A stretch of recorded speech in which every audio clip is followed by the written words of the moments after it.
Welcome back, everyone. Today, we're diving into a gripping tale of love, betrayal, and ultimate revenge. Meet Mark, a small-town financial planner with big dreams, who seemed to have it all, a successful career and a beautiful wife, Dakota. But beneath the surface of their picture-perfect life, lies a web of lies and deceit that will lead to a jaw-dropping twist you won't see coming. Stick around as we unravel this dramatic story, where loyalty is tested, secrets are exposed, and justice is served in the most unexpected way. I grew up in Seabrook, Oregon, a small coastal town where life moved at a steady, predictable pace. My family, the Sterlings, had deep roots there. My dad, Richard, ran a successful insurance business, Sterling Insurance, that practically made our name synonymous with trust in those parts. Those early years, steeped in small-town rhythms, were when I first found myself drawn to finance. Something about the patterns, the logic of money and markets, it just clicked for me. By the time I graduated with my finance degree, I was set on following in my dad's footsteps, though with my own style. I wanted to help people grow their wealth, but steadily, cautiously, more Warren Buffett, less Wolf of Wall Street. Starting my own practice in Seabrook wasn't a cakewalk. Everyone knew me as Little Mark, Richard Sterling's son. But I put in the work, built on the foundation my dad had laid. Over time, I carved out my own niche, attracting clients who appreciated my conservative approach. But as the months flew by, it became clear that Seabrook, for all its charm, was too small for my ambitions. I needed to expand, so I started splitting my time between Seabrook and Portland, hoping to tap into a bigger market and secure my future. This particular weekend, it was our turn to host the gang. Every month or so, our close group of three couples, would get together, usually at someone's house. Cheyenne and her husband, Beau, were always there. Cheyenne and Dakota had been thick as thieves since high school. And then there was our neighbor, Erin, and her husband, Bryce. Sometimes others would tag along, but those four were the core. We were all in our late 20s, no kids in the mix. Cheyenne and Beau had decided they weren't parent material, and while Bryce had two from a previous marriage, they lived with his ex, though he was always fighting tooth and nail for custody. Our gatherings were always a good time, plenty of food, drinks, usually some kind of theme. Sometimes we'd dust off the Trivial Pursuit, other times we'd just throw on a game and kick back. When we met at Bryce's place, if the weather cooperated, we'd take a dip in his pool. Dakota and Cheyenne usually took the reins on planning, making sure everyone was free and drumming up enough people to make it a party. Dakota, with her long, wavy brown hair and curves that wouldn't quit, loved to chat and gossip on the phone. She was a natural organizer, and truth be told, she loved being the center of attention. She was a bit of a flirt, which sometimes rubbed me the wrong way, but as far as I knew, she'd never actually crossed any lines since we'd been together. I grew up right here in Seabrook. I graduated from Oregon State with a degree in finance, then buckled down and passed the exams to become a certified financial planner. I wasn't exactly Mr. Social Butterfly, but I was passionate about the field, money markets, statistics, the whole history of our economic system. It fascinated me. Having Dad's reputation in town definitely opened doors for me. People trusted the Sterling name. I rented an office in his building and hit the pavement, setting up meetings, explaining my strategy. I want your money to grow, I tell them, but steadily, conservatively. Slow and steady wins the race. I was affiliated with a national firm, so I had access to a ton of data, but I also spent hours doing my own research, which I genuinely enjoyed. My first year went pretty well. Clients saw solid returns. Their portfolios were outpacing the market, and I was starting to build a name for myself. Sharing office space with Dad had its perks too. A lot of his long-term clients ended up becoming mine as well. I made it a point to meet with everyone regularly, not just to talk numbers, but to get to know them, and offer that personal touch. They appreciated that. But as I started my second year, a sobering realization hit me. There just wasn't enough business in Seabrook for me to really thrive. I had my own financial goals, and as a student of economics, I knew I couldn't build the kind of future I wanted on just the Seabrook clientele. Anyway, back to the present. The weather was perfect for our get-together, so we decided to eat out on the deck.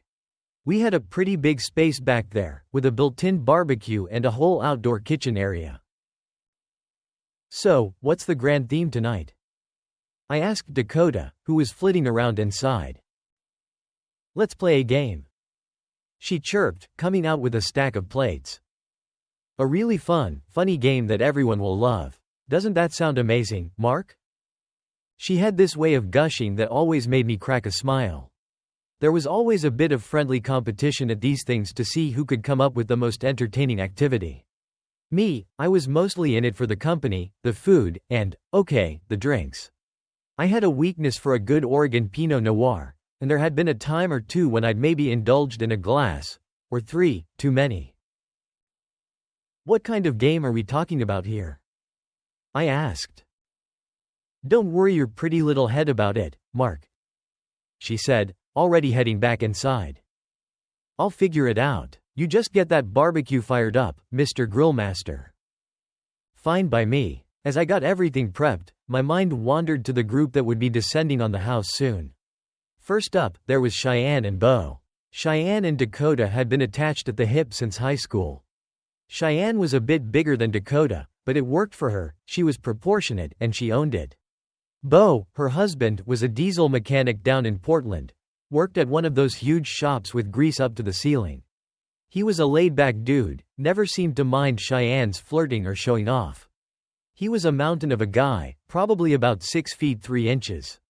I liked him fine, but I wasn't sure I'd have picked him for a friend if it weren't for the whole Cheyenne-Dakota connection. Then there was Aaron and Bryce, our neighbors. Honestly, I couldn't tell you how we got so tight with them. Aaron was kind of plain-looking, but she had a killer body, not Dakota's soft curves, more like athletic, toned. She was the brains of that operation, for sure. And out of the whole group, probably the one I had the most in common with, personality-wise. Bryce, on the other hand, well, he was a golfer. That should tell you something. Lean, about my height, 5 feet 9, always had this air of, I don't know, entitlement about him? It rubbed me the wrong way at first, but I'd grown to like him. Couldn't say I fully trusted the guy, but he was smart, funny, and always livened up these gatherings. Just then, the doorbell rang, pulling me out of my musings. Showtime. It was around that time I'd made the decision to officially move my practice to Portland, while still keeping the Seabrook office open. The drive between the two wasn't bad, 2.5 hours, tops, and my plan was to spend a week each month back in Seabrook, staying with my folks and catching up with clients, both old and new. So far, so good. In Portland, I was sharing a sweet loft apartment in the Pearl District with Ryan Pierce, a buddy from college. Ryan worked in IT at one of the big banks downtown. He was such a creative guy, still surprised he ended up in that corporate world, but hey, it paid the bills. Our place was in the heart of it all, walking distance to my office, plus a million restaurants, bars, boutiques, you name it. It was definitely a young, hip scene, which took some getting used to for a small town boy like me. One of those bars, the Raven and Rose, is where I met Dakota. She was bartending there. It was a popular spot, about 2 blocks from our place. Dakota, well, she looked like something straight out of a magazine. Voluptuous, gorgeous, the whole 9 yards. I think it was the 3rd time Ryan and I were there when I finally worked up the nerve to chat her up. She was just my type, but what was a regular guy like me doing even thinking about approaching someone like her? To my surprise, we hit it off. She actually seemed interested in me, asking about my life, my career goals, all that. Honestly, it kind of threw me. Now, it wasn't like I hadn't dated before. Back in high school, I had a steady girlfriend, Gail Benson, smart, funny, cute as a button. We tried to make it work in college, but long distance is brutal, and things just fizzled out. I'd gone on a few dates in college, but nothing serious. But Dakota, there was something different about her. That night, as Ryan and I were leaving the bar, I almost asked her out. I swear, I could tell she was waiting for it.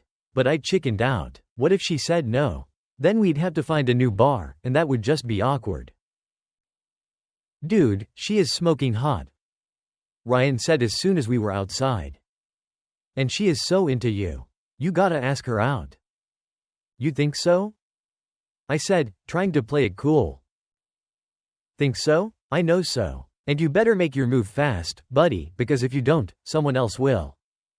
He was right. So, the next night, I went back to the Raven and Rose, solo this time, and asked Dakota out for Sunday night. And just like that, we were dating. I'll admit, I was a little out of my depth at first.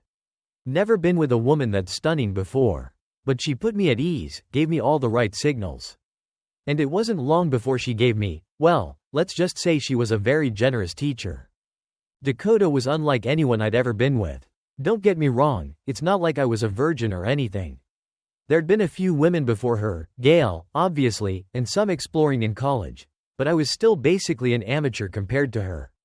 Dakota? Well, she had a PhD in pleasure, if you know what I mean. We did it all. She was completely uninhibited, up for anything. And those curves, every inch of her was pure, soft femininity. Sometimes, I couldn't help but wonder, how did she learn all this? How experienced was she? I knew the answer, very experienced. But I avoided the topic. Didn't want to hear about her past. I didn't need my insecurities rearing their ugly head.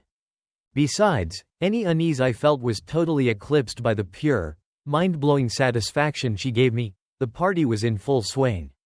We were all settled on the back deck, dinner plates cleared, most of us a couple of drinks in. I think I was on my third glass of Pinot. Hey, it was a good year. I'd been talking to Beau for a while. He was telling me about his hopes of getting promoted to manager at the shop. He mentioned that the owner was a real church-going type, and he was wondering if maybe he should start attending services, try to get on the guy's good side. Just be careful, I told him. If you're not sincere about it, it'll come off as phony. He nodded, taking a swig of his beer. Yeah, you're probably right. I'll have to think about it. We were interrupted by Cheyenne, who had that mischievous glint in her eyes. Okay, Dakota, spill it. What's the plan for tonight? She asked. All right, everyone, Dakota announced, grinning. Open minds, people. It's all in good fun. Tonight, we're playing Truth or Dare. Oh no, I could feel a headache coming on. But Beau, Cheyenne, and Bryce were all for it, clapping and whooping like they were back in college. I shot Dakota a questioning look. She just smiled and threw a quick glance at Cheyenne. Clearly, this had been premeditated. Beau and Bryce were practically giddy, and Cheyenne, well, she was living for this. Erin had this tight little half-smile on her face. I think she and I were the only ones not exactly thrilled about this turn of events. It started off tame enough, with a few flirty questions and dares thrown in. Who was your celebrity crush? How old were you when you know the drill. Then it was Bryce's turn to ask, and naturally, he chose Dakota. And of course, she picked Dare. Dakota, my dear, Bryce said, leaning back in his chair with a smirk. I dare you to take off either your shorts or your top. Wait a minute? I started to say, but Dakota cut me off. Relax, Mark, she said, already reaching for the hem of her shirt. It's fine, I have my bathing suit top on underneath. It's practically a bikini. I knew Dakota loved attention, it was practically an Olympic sport for her, and there had been times when I worried she might take it too far. I loved how confident she was about her sexuality, how free she was with me, but this was different. I didn't love the idea of anyone else getting a front row seat to that side of her. With a flourish, she whipped off her top, standing there proudly in her lacy white bra. Bryce and Beau let out wolf whistles, and Cheyenne giggled. You go, girl. She cheered. Dakota was soaking it all up, loving every second. I tried not to let my annoyance show, but I couldn't help but feel a knot of tension tightening in my stomach. This wasn't good. I tried to shrug it off, but the truth was, I was more than a little annoyed. Still, I kept my mouth shut. No point rocking the boat. The game went on, pushing the boundaries a little further with each round, but nothing too crazy. Until it was Cheyenne's turn. She got dared to, well, let's just say she flashed the group. And unlike me, Beau was all for it, practically cheering her on. I'll give her credit, they were impressive. Not really my thing, but definitely impressive. Everyone was cracking up, except Erin and me. I was officially uncomfortable. Okay, one more round, and that's it for Truth or Dare, I announced. There were a few groans and protests, but I was serious. This was getting out of hand. Dakota's turn rolled around, and of course, she picked Bryce. All right, Bryce, hit me with your best shot. Dare, she said, a sly smile playing on her lips. Flash your junk for 10 seconds. Bryce shot back without missing a beat. I swear, my jaw hit the deck. Don't you dare. Erin snapped before I could even process what was happening. But Bryce was already standing up, unbuttoning his jeans, unzipping, and then, well, let's just say he dropped true. Boxers and all. Dakota and Cheyenne were staring, Bo was laughing his ass off, and I was completely speechless. Bryce even did this weird little shimmy for good measure, like he was auditioning for Magic Mike. When I finally tore my eyes away from the horror show that was Bryce's everything, I caught Dakota's eye. She was just staring at him, this strange look on her face.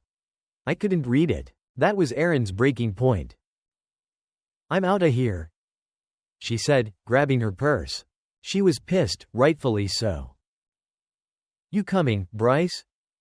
she asked, shooting him an icy glare. "Or are you planning on walking home without your pants?" He scrambled to get dressed, and everyone else took that as their cue to leave. The party was officially over. As Dakota and I started cleaning up, she was unusually quiet. It wasn't like her to be so subdued. "That went a little too far, don't you think?" I finally said as we were stacking plates. "Oh, lighten up, Mark," she replied, though her heart wasn't really in it. "It was just a little fun. Don't be such a stick in the mud." "Dakota," I said, trying to keep my voice even.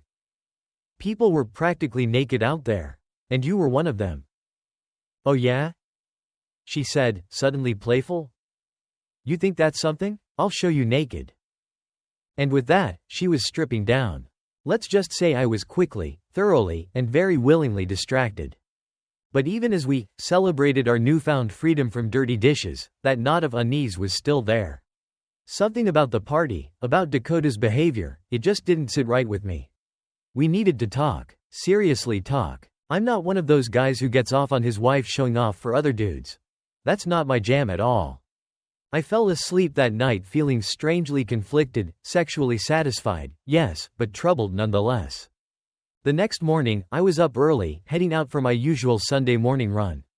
As I settled into my stride, the conversation I'd been putting off started to take shape in my mind. I needed to make it clear to Dakota that while I was all for a good time, there were boundaries. My wife, our bodies, that was our thing. That's what we'd vowed on our wedding day, and I wasn't about to compromise on that. When I got back to the house, I could hear Dakota on the phone. She must have heard me come in because the laughing stopped abruptly, and her voice dropped to a whisper.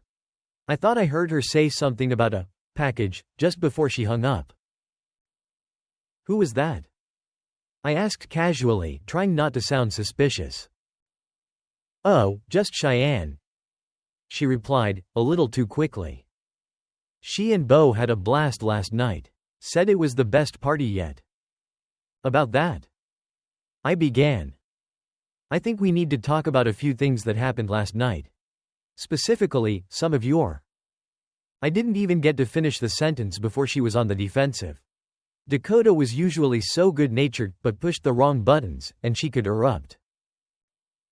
"Oh my God, Mark, get over it," she snapped. "It was nothing. Just harmless fun. Nobody else is making a big deal about it. And besides, nothing even happened." I tried to stay calm, tried to explain how her behavior made me feel, but she wasn't having it. After her little outburst, she shut down completely, giving me the silent treatment. Great. Just great. As I headed out to tackle the yard work, I tried to wrap my head around it all. Was I being unreasonable? I didn't think so. I mean, I wanted to be cool, give Dakota space to be herself. That free spirit, that confidence, that was part of what I loved about her. But there was a line, and I felt like she'd blurred it. My wife's body was ours, you know? Maybe I was being a little insecure. Dakota was a knockout, and me, well, I was just a regular guy. Don't get me wrong, I wasn't unattractive, I kept in shape, but I wasn't exactly turning heads on the street.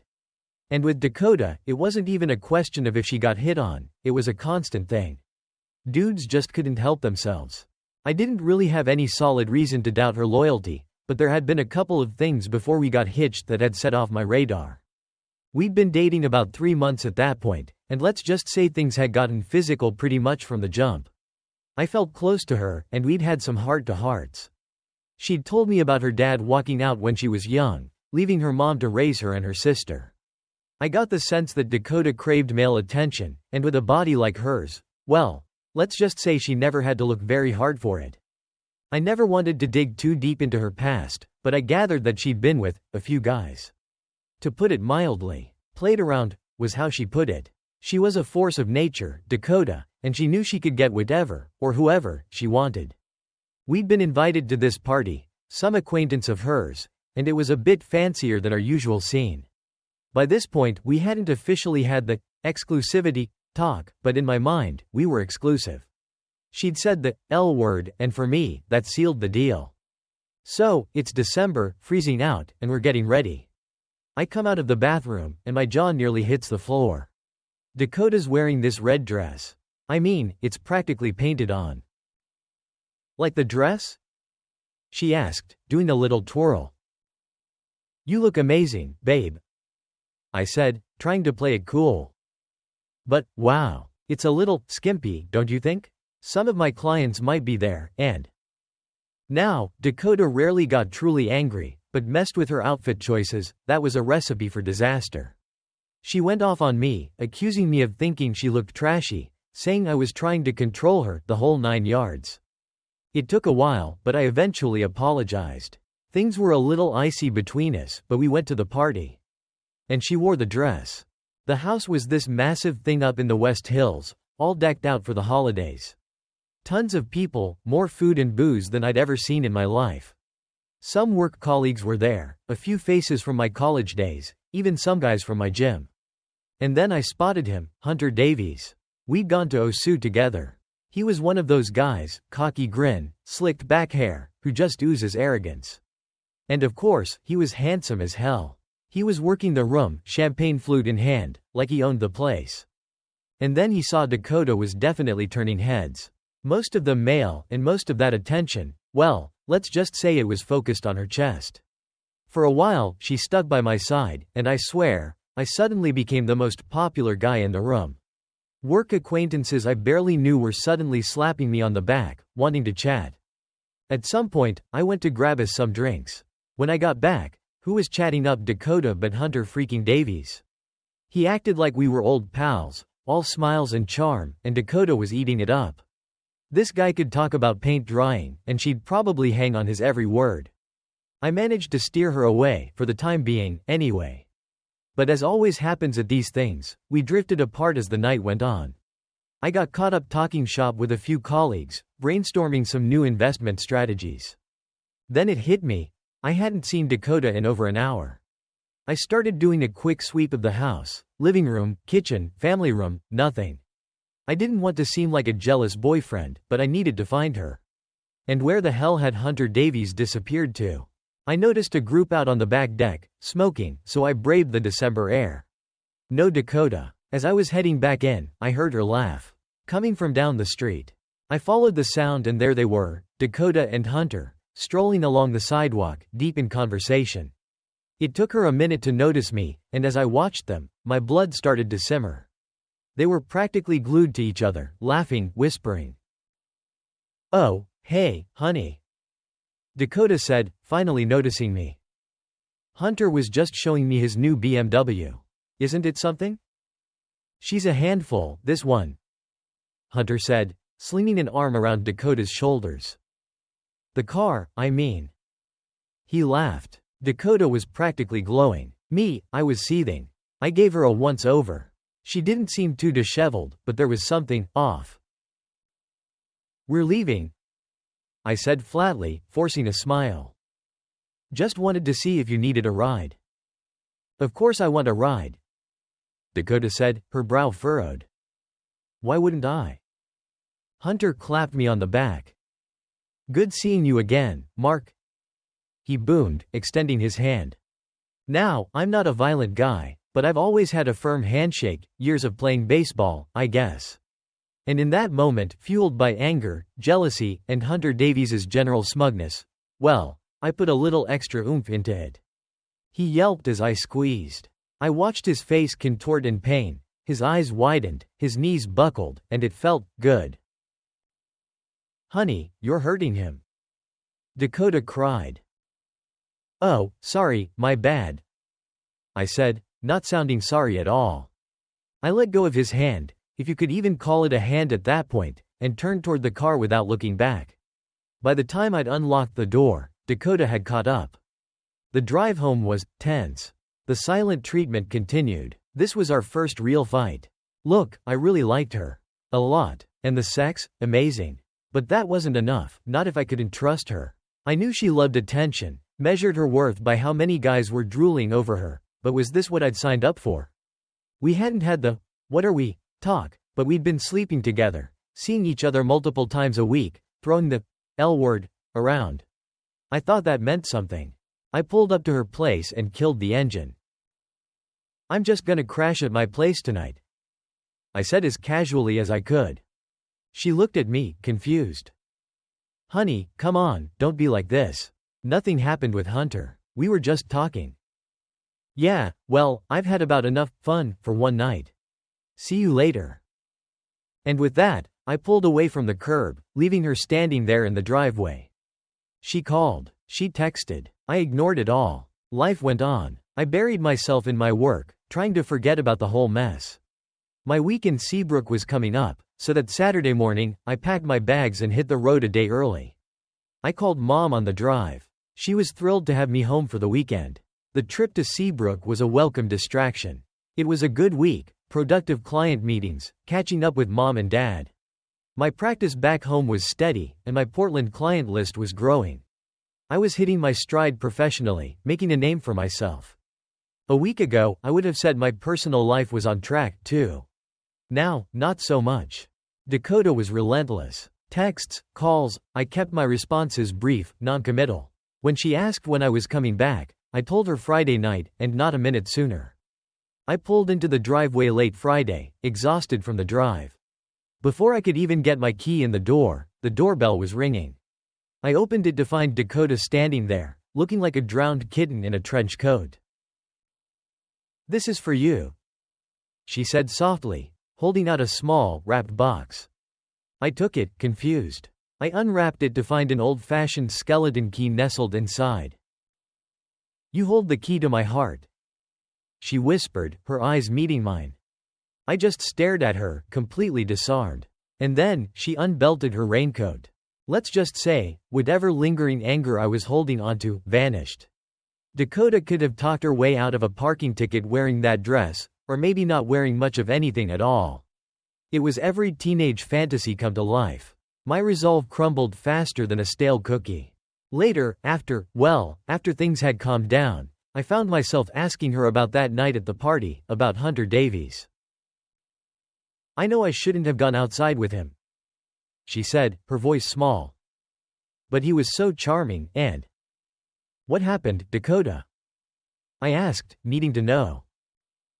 Nothing. He tried to get a little handsy, but I've been dealing with guys like that since I was 14. It was nothing I couldn't handle. We talked. I told her, straight up, that I could get jealous, that seeing her with a guy like Hunter, it messed with my head. I even told her that if she wasn't ready for a serious relationship, I'd understand. Look, Dakota, I'm not the playing around type, I said, looking her right in the eye. It's casual or it's committed. That's just how I'm wired. And what we have, this isn't casual. She didn't say anything at first, just leaned in and kissed me. A kiss that spoke volumes. Mark. She breathed against my lips. I'm in, all in, with you, and only you. And then she kissed me again, this time with a hunger that told me everything I needed to know. Dakota was Dakota, she didn't hold grudges.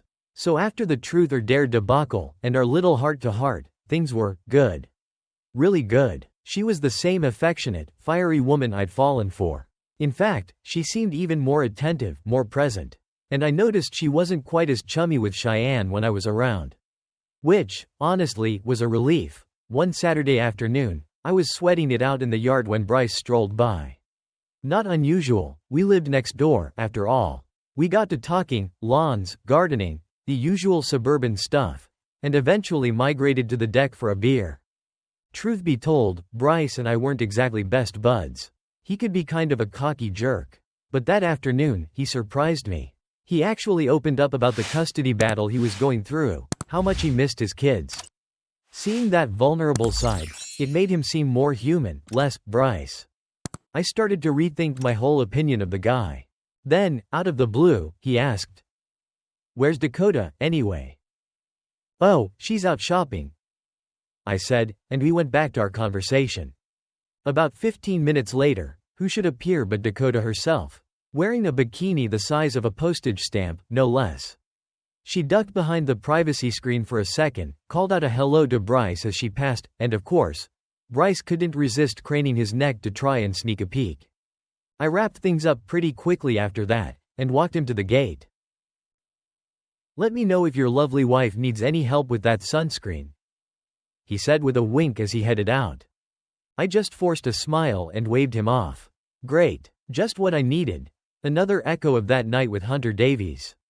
But for all my initial annoyance, I had to admit, our relationship had come a long way since then. We were solid now, more than solid. I'd forgiven her that early slip-up, figured we hadn't been 100% committed back then. But now, we were. Dakota was affectionate, fun, up for anything, especially in the bedroom. And she was beautiful. I loved being seen with her, loved the way she turned heads wherever we went. As time went on, she started dropping hints about the future, marriage, kids, the whole 9 yards. I'd been thinking about it, too. Part of me wondered if she was really the one. That wild streak of hers, those flashes of insecurity, it made me hesitate. But then I'd look at her, really look at her, and I couldn't deny it. She was the woman of every man's dreams. Finally, I decided to take the plunge. I proposed to Dakota on a trip to Turks and Caicos. Completely surprised her. Booked us a private bungalow at this amazing resort, the works. She was over the moon, immediately calling her mom, Cheyenne, the whole world, basically. When I told my folks, they were happy, though Dad did sound a little hesitant. Maybe he'd picked up on my doubts. The resort was paradise. Pools, swim-up bars, incredible food, a private beach. On our first day there, Dakota slipped into this tiny, barely there bikini. Not surprisingly, she attracted a lot of attention. We spent the afternoon sipping cocktails, strolling along the beach, then headed back to our bungalow to get cleaned up for dinner. Later, a little tipsy on rum punch and the magic of the island, we were watching the sunset from our balcony, and let's just say things got heated pretty quickly. The whole trip was incredible.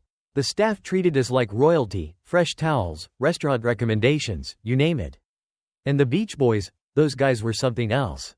Young, tan, ripped, spending their days catering to the mostly 40-something female guests who were clearly enjoying the attention. Bringing drinks, adjusting umbrellas, even applying sunscreen. Naturally, Dakota, in her string bikinis, was catnip to these guys. There was one in particular, Kai, who was always lurking nearby. Golden tan, easy smile, body like a surfer, I kept catching him checking her out. One afternoon, I suggested we rent jet skis. Dakota decided she'd rather work on her tan, so I went solo. I had a blast, ripping around out on the water. But when I got back, I found Kai giving Dakota a back massage. And from the looks of it, his hands might have been strained a little lower than her back. "What's going on here?" I asked, maybe a little more sharply than I intended. Kai practically jumped out of his skin. "Oh, I was just, making sure Miss Dakota didn't get sunburned. Applying sunscreen," he stammered, his eyes wide. "I'll handle it, thanks," I said tightly. He mumbled something and scurried away. "Dakota, what was that about?" I asked, trying to keep my voice down. The last thing I wanted was a scene. "What do you mean?" she said, her brow furrowed. "Your top is practically undone, and that dude, was he feeling you up?" "Oh, relax," she said dismissively. "He might have gotten a little close to the edges, but, you know my body is only for you." I tried to let it go, focusing on enjoying the rest of the trip. We had an amazing time. Dinners on the beach, late-night swims in the ocean, more than a few siestas, if you catch my drift. In fact, after one particularly enthusiastic encounter, I could barely walk back to our bungalow without needing a towel to cover up my enthusiasm. Yeah, we definitely made the most of that walk back to the room. The vacation flew by. By the time we were on the plane home, we were knee-deep in wedding plans. I watched Dakota sleep, her head on my shoulder, and thought about how lucky I was. But that nagging feeling about Kai, about those wandering hands, it wouldn't quite go away. Back in Portland, things fell back into their usual rhythm. Bryce swung by one afternoon. Always seemed to happen when Dakota was wearing something minimal, but I brushed it off. Work was keeping me busy, my client roster was growing, my investments were doing well. I was building a good life for us. Dakota was still pulling shifts at the Raven and Rose, mostly lunches, which worked out well, gave us most evenings free together. She didn't need to work, not with my income, but she liked having her own money, her own thing. Independent woman, that was my Dakota. As summer rolled around, she and Cheyenne started talking about the next couple's get-together. I was secretly hoping those parties had died a quiet death after the whole Truth or Dare fiasco, but no such luck. This time, they decided on a pool party at Bryce and Aaron's place, mid-July. When Dakota told me, I immediately put my foot down. No way, I said. No way are you wearing one of those microscopic bikinis from the islands. What? Why not? I was gonna wear that red one you like, she said, looking confused. Dakota, come on. Strangers ogling you on vacation is one thing, but, our friends? No. Not happening. She didn't argue, not much, anyway, and I figured that was the end of it. But then, the Tuesday before the party, I got a call from Mom. Dad had had a heart attack. Bypass surgery. I felt like I'd been punched in the gut. I rushed to Seabrook, Dakota right by my side. She held my hand the whole drive, her touch surprisingly grounding. I was a wreck, worried sick about Dad, and about Mom trying to handle everything on her own. When we got to the hospital, it was a relief to hear the surgery had gone well. Dad was still in recovery, but the doctors were optimistic. I spent the night at the hospital, while Dakota and Mom headed back to the house. I spent the next day glued to Dad's bedside. He was still pretty out of it, but at least the surgery had been a success. Mom seemed to be holding it together, but I could tell she was running on fumes. I knew I should have been focused on my family, but my mind kept drifting back to Portland, to Dakota, to that damn pool party. Finally, I couldn't take it anymore. I had to know. I called Frank Miller, an old buddy who'd grown up down the street from us. Frank still lived in Seabrook, worked construction, knew everything that was going on in town. Hey, Frank, it's Mark. Listen, I need a favor. It's Dakota and Bryce and Aaron's party. I need eyes on that thing. On it? Frank said without missing a beat. We'd been through enough together that he didn't even ask for details. I gave him directions, told him where to park so he could get a good view of Bryce's backyard.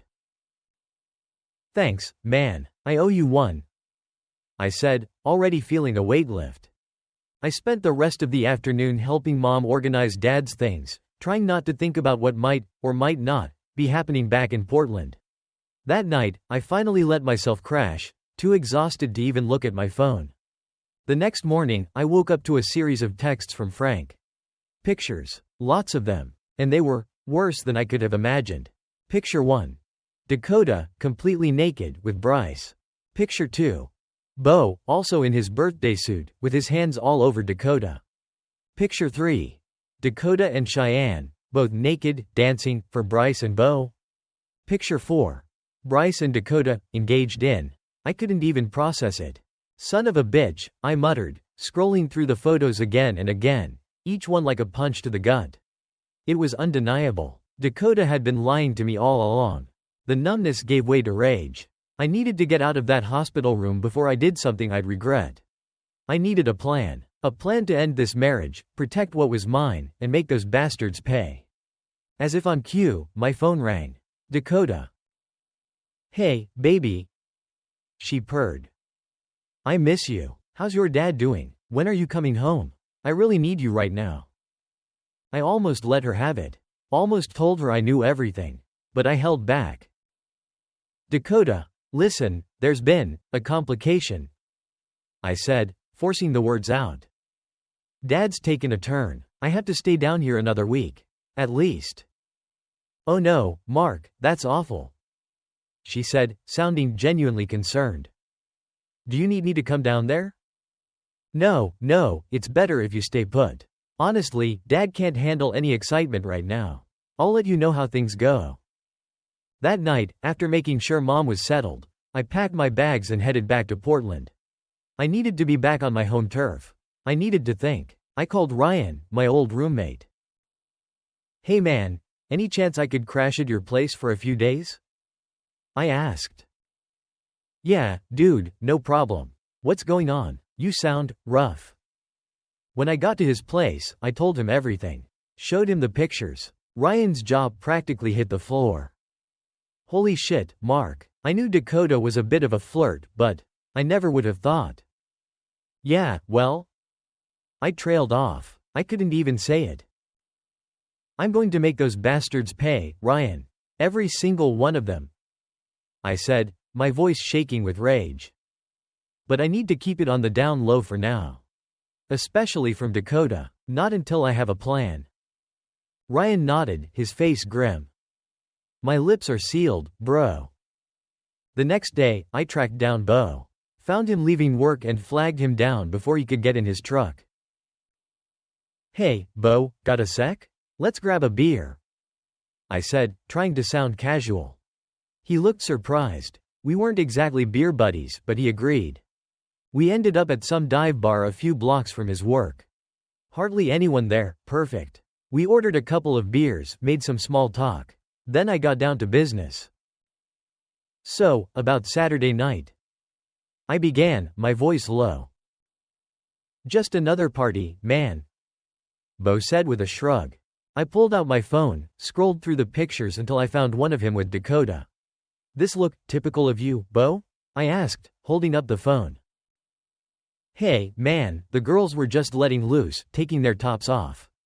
Didn't mean anything. He said, his eyes darting nervously around the bar. Right, no big deal. I said, leaning in close. But what do you think your boss, Mr. God-fearing, church every Sunday, would think about all this? Bo froze. He knew I was right. He'd been desperate for that promotion, practically begging me to invest in the business.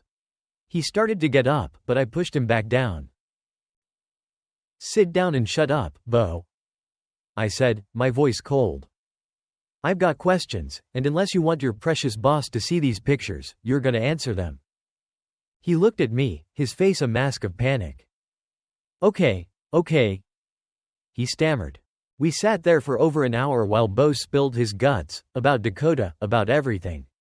Bo's voice dropped to a low murmur, like he was afraid someone might overhear. Dakota and Cheyenne, they were kind of outcasts in high school. Not the popular crowd, you know? The rich kids made fun of them for their clothes, their cars. He took a swig of his beer, a weird mix of bitterness and something else in his voice. Resignation? But they were lookers, even back then. Dakota, she was a straight-up knockout. And Cheyenne, well, she always had those. He made a gesture with his hands, mimicking Cheyenne's assets. So, they had their ways of getting by. My hands were clenched into fists under the table. I wanted to punch him, but I forced myself to stay quiet. Let him talk. Cheyenne told me, this was after we'd been dating a while, that back in high school, Dakota flat out told her, all I want is nice clothes, a nice car, a nice house. And I like sex, so I don't mind using it to get what I want. I'll find a guy who can give me all that, the richer, the better. My stomach twisted. So, she's always been like this? I asked, trying to keep my voice steady. Pretty much. Bo said with a shrug. When you two started dating, she already had a boyfriend. Cheyenne told me she thought you had more potential. So she strung you along for a while, seeing both of you at the same time. About 3 months, I think it was. My voice shot up an octave. She was with both of us? At the same time? Bo took another long drink. Yep, and since you've been married, I know of at least 2 other guys. Who? The word exploded out of me before I could stop it. I don't know the details. Bo said with a shrug. He was enjoying this, the bastard. But one of them, I think his name was Malum? Something like that. Cheyenne said you knew him. Malum. It hit me like a bolt of lightning. Hunter. Freaking. Davies. That night at the party. It all clicked into place. I sat there, fuming, as Bo drained his beer, completely oblivious to the grenade he'd just detonated. So, let me get this straight, I said, my voice dangerously low. If some guy came along, some rich guy with a nicer car and a bigger house, Dakota would leave me in a heartbeat, wouldn't she? In a heartbeat? Bo confirmed without hesitation. I took a deep breath, trying to process this fresh hell. And Saturday night? Was Aaron involved in any of that? I asked, gesturing vaguely with my hand. Nah. Bo shook his head. Aaron took off early. Her sister's boyfriend showed up. Some big drama went down. That's when things got out of control. Aaron doesn't know. She doesn't know, I repeated, a tiny sliver of relief cutting through the anger. And don't tell her, man, Bo said, suddenly serious. Don't worry, I won't, I muttered. Then another thought hit me. Does it bother you, knowing Cheyenne's with other guys? Bo actually snorted. Wife? Cheyenne? Man, please, we're not married. She calls me her husband, but we never made it official. I care about her, sure, but marriage? Not with her. That's why we don't have kids. She's... He trailed off, shaking his head. It was time to go. I had a lot to unpack, a lot to process. Dakota wasn't just some free spirit who liked to have fun. She was a gold digger. She'd been playing me, playing us all, from the very beginning. And only Bo knew the extent of it. For now, that secret stayed between us. I had to hand it to him, though, as clueless as Bo seemed most of the time, when it came to women, he was light years ahead of me. Back at Ryan's place, I relayed the whole sordid tale. The sadness I'd been carrying around morphed into a cold, hard anger. I felt like an idiot, a mark. How many people had laughed behind my back, knowing what Dakota was really after? Ryan listened patiently, asking a few questions here and there. Then he popped in his headphones, fired up his laptop, and dove back into whatever coding project was consuming him. I sat there, nursing a beer. Okay, it was a bottle of Pinot this time, and stewing in my anger. After a while, Ryan unplugged, his brow furrowed.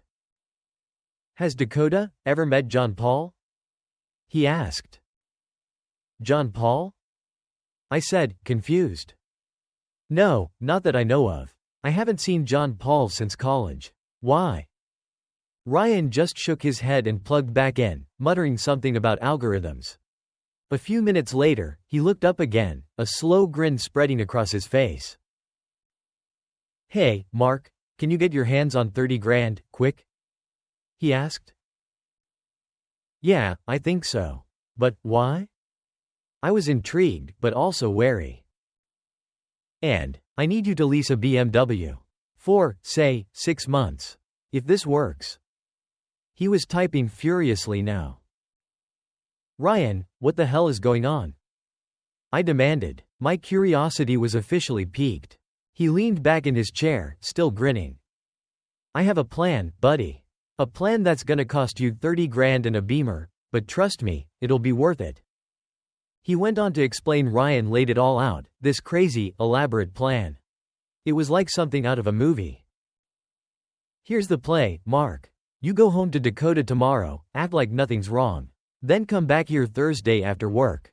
John Paul will be here. I must have looked like I was processing a calculus equation.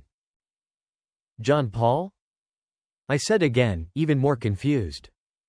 Your theater friend? What does he have to do with this? Not theater, dude, tech. He's a software engineer in New York now. And trust me, he's exactly what we need for this.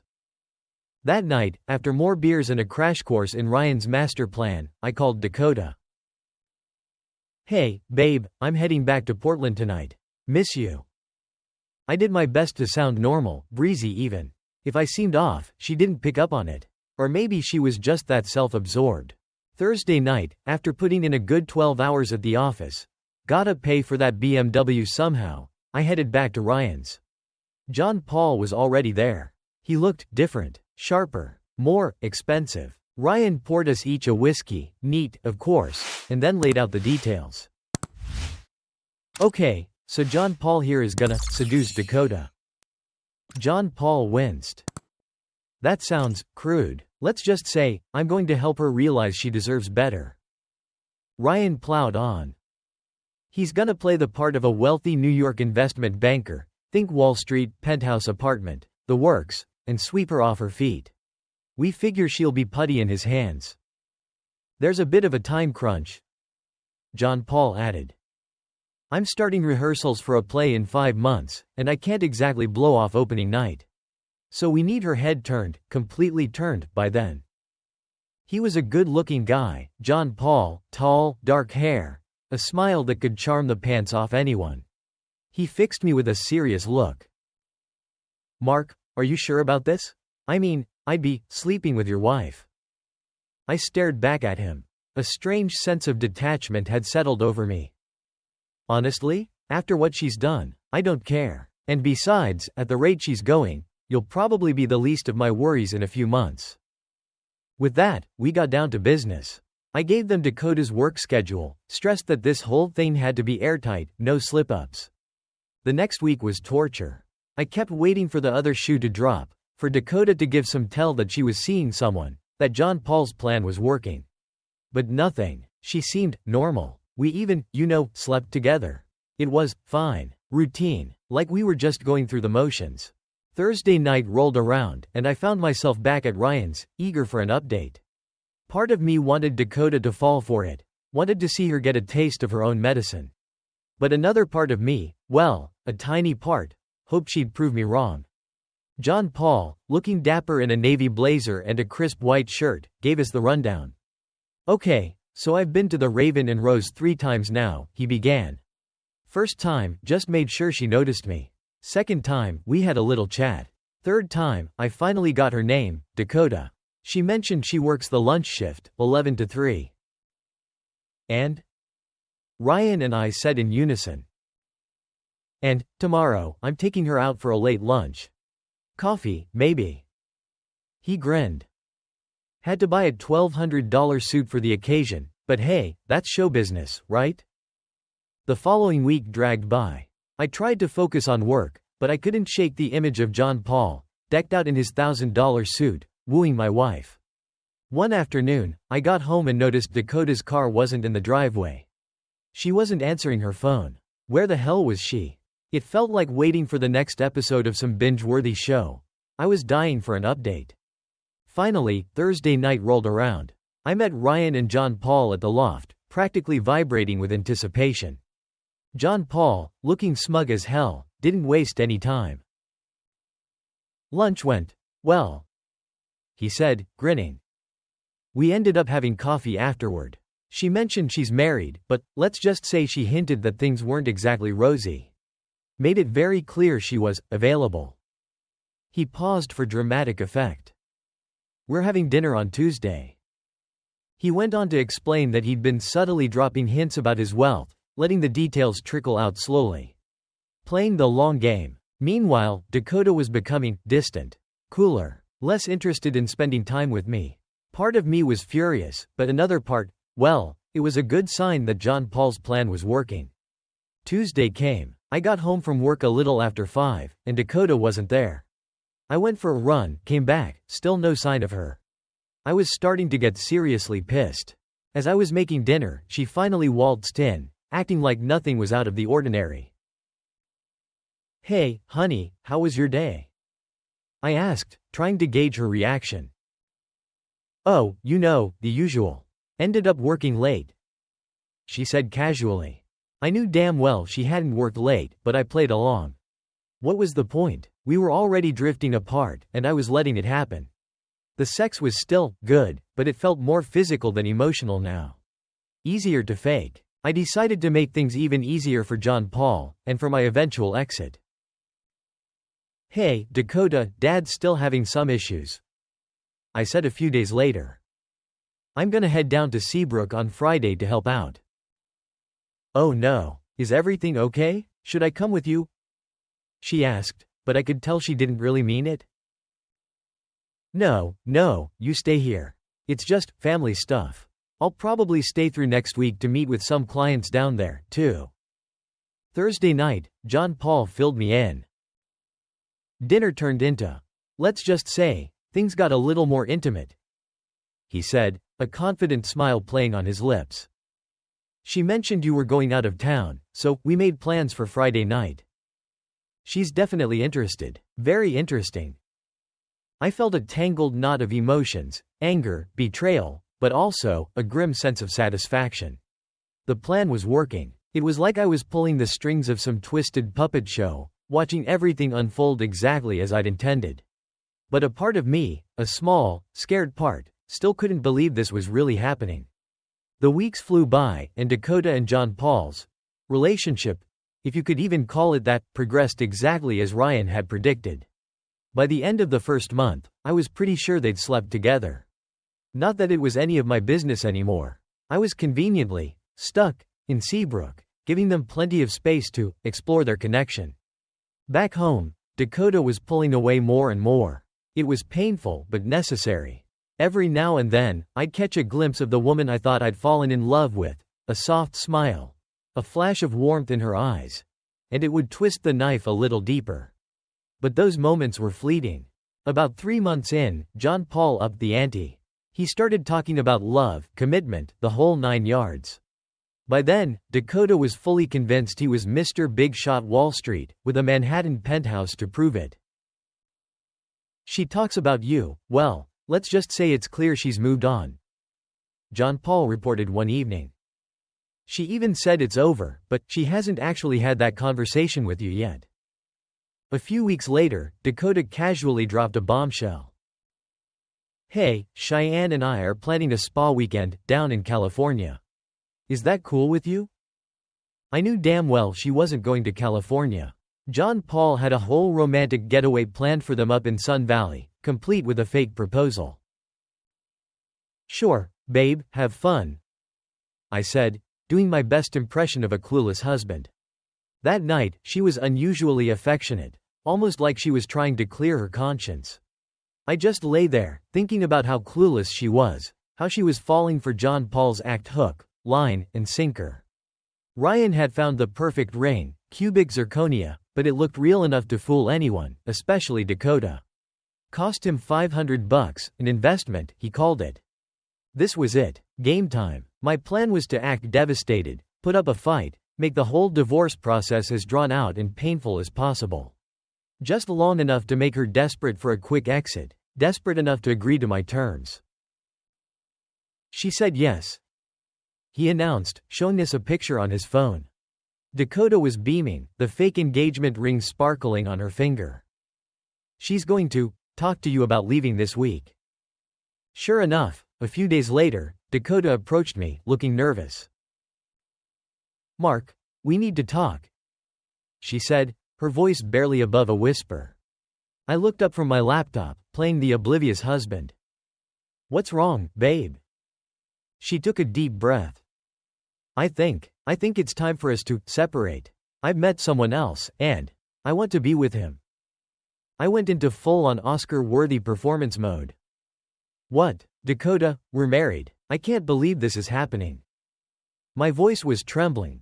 I'd even used a few drops of Visine to get those red, watery eyes. She wouldn't meet my gaze. I'm sorry, Mark. It's over. I need to move on. My shock morphed into anger. No, I won't let you just leave. We need to go to counseling. We can work this out. Dakota looked taken aback by my outburst, but I could tell she was even more eager to get this over with. Exactly what I was counting on. A few days later, she came home with a document, practically throwing it on the coffee table between us.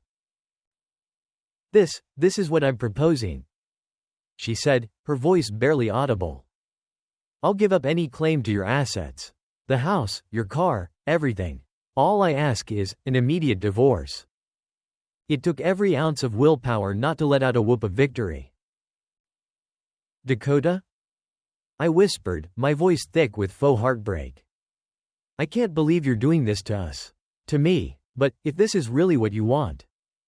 I picked up the pen, my hand shaking theatrically, and signed the papers. I kept the act up until she was out the door, watching her practically skip down the sidewalk. She thought she was about to start a glamorous new life with a wealthy New Yorker. She had no idea she was walking right into the final act of my play. It was mid-September. The divorce would be final on October 5th. Dakota had signed away everything, and she thought she'd be living the high life in Manhattan, Mrs. John Paul whoever, by Halloween. We met at Ryan's that Thursday night, the three of us, to put the final touches on the plan. John Paul would stay in the rented condo for another 2 weeks, keep up the charade right up until the last minute. Then, on Friday, the day they were supposed to fly to New York, Dakota would come back to the house to pack up the last of her things. John Paul would meet her there with a moving truck. Of course, the moving truck will never show, Ryan said, unable to contain his glee. By the time she figures out what's going on, John Paul will be long gone, and so will her dreams of being a Park Avenue princess. John Paul cleared his throat. Oh, and I told her my last name is Taylor. Just in case she gets any ideas. Ryan chuckled. Good thinking. She'll have a hell of a time tracking him down. And with that lease on the Beamer coming due, plus those shopping sprees she's been on, well, she'll be pretty close to broke. John Paul looked at me, a flicker of sympathy in his eyes. This is pretty harsh, man. Are you sure about all this? I met his gaze, my expression unwavering. Not even half as harsh as what she did to me, John Paul. He sighed, taking a swig of his whiskey. Yeah, I get it. Still, I'm gonna miss that piece of, well, you know. She's the best I've had in a while. I couldn't help but sigh, too. Yeah, me too. The truth was, the anger was starting to burn itself out. There was a dull ache where my love for Dakota had been, but mostly, I just wanted to move on. Over the next few weeks, I kept my interactions with Dakota polite, distant. I had to fake remorse a few times, but I never actually asked her to reconsider. Part of me was terrified she might actually say yes. Finally, Friday arrived, D-Day. I met her at the house. She was dressed to the nines, practically glowing with excitement. I almost felt sorry for her. Almost. Need any help with the packing? I asked, keeping my voice neutral. Nope, I'm good. Just a few more things, she replied, practically bouncing on her heels. She couldn't wait to be done with this part of her life, couldn't wait to start her new life with Asher Taylor. It was 12:30 when she made her first call to John Paul. I watched as her expression morphed from confusion to frustration when the call went straight to voicemail. Number disconnected, she muttered, redialing frantically. She turned to me, her face pale. Mark, can I use your phone? Mine must be messing up. Sure, I said, handing it to her. She tried again. Same result. Then she called the number for the luxury condo John Paul had been renting. The guest in that unit checked out this morning, the receptionist told her.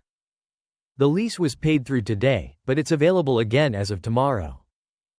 The color drained from Dakota's face. Panic was setting in. I need to go back to the condo. See what's going on. Can I leave my stuff here for now? Her voice was trembling. Of course, I said calmly. Take your time. She took off in a hurry, leaving a trail of expensive perfume and shattered dreams in her wake. I didn't hear from her for the rest of the weekend. I didn't need to. I knew exactly what was going through her head, the confusion, the panic, and finally, the realization that she'd been played. While she was busy spiraling, I put phase 2 of the plan into motion. I had 3 envelopes prepared, each containing carefully selected photos from that infamous pool party. Bryce, Cheyenne, Bo, and Dakota. Faces and bodies clearly identifiable, all strategically exposed. Envelope number 1 went to Bo's deeply religious boss, along with a note. I believe a man's moral character is reflected in the quality of his work. Don't you agree? Envelope number 2 went to Bryce's ex-wife, Vanessa, with a note. Just thought you should see what your ex is up to. Thank goodness the kids are safe with you. And finally, envelope number 3 went to Aaron. This one was a little different. Guess you and I missed the best part of the party. Sorry to be the bearer of bad news, but you deserve to know. Once things calm down, drinks? I signed each note simply, Mark. With my phone number. There was just one more loose end to tie up, Hunter Davies. I was tempted to ask Ryan to cook up some kind of digital hell for him, too, but some battles aren't worth fighting. I'd already crushed his hand once, and that would have to be enough. Of course, Dakota tried to crawl back to me. Monday night, she showed up at the house, acting like she was just getting home from work. Hey, honey, she said, forcing a smile. Sorry about that little misunderstanding. I'm home for good now. I stared at her, my voice cold. Dakota, you destroyed my life. This isn't your home anymore. Remember? You were running off to New York with your fancy new boyfriend? No, I changed my mind. It's you I want, Mark. You. Desperation was creeping into her voice now. I was done playing games. Forget it, Dakota. Get the hell out of here. And don't come back. She pulled out her old tricks, ripping off her top, unhooking her bra, those big baby blues pleading with me. It used to work, not anymore. Say hi to John Paul for me, I said as I slammed the door in her face. I peeked out the window and watched her standing there on the porch, completely bewildered. John Paul? She hadn't heard that name, his real name, in all the months they'd been seeing each other.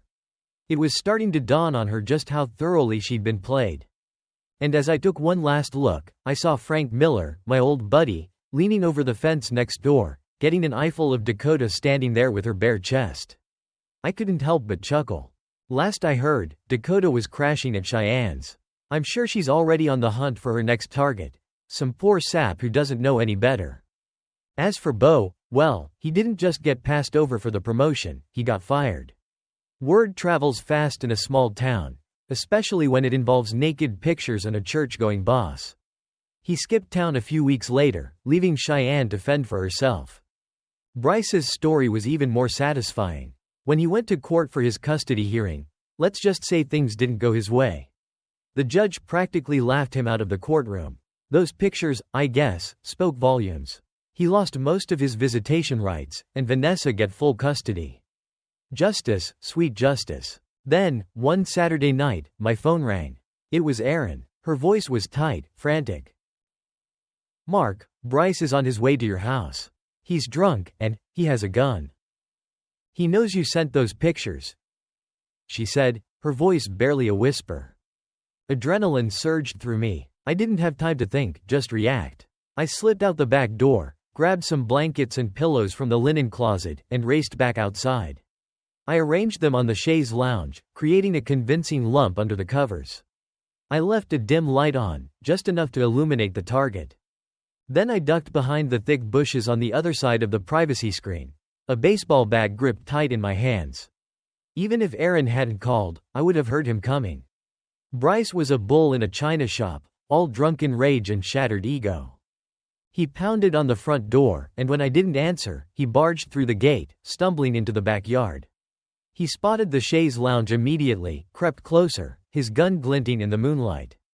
2 shots. 2 deafening blasts that tore through the stillness of the night. He'd aimed right for the body, under the blankets.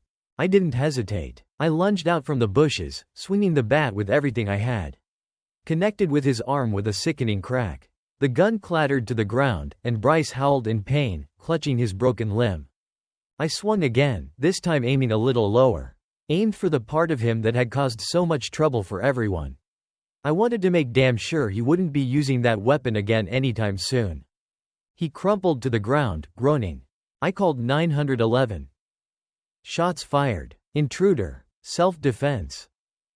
With the gun and the clear evidence of self-defense, the cops didn't have much investigating to do. Bryce was hauled away, facing attempted murder charges. I was a free man. I called Erin to thank her for the warning. You're welcome, she said, her voice still shaky. So, about those drinks you mentioned? And that's the shocking conclusion to Mark's story.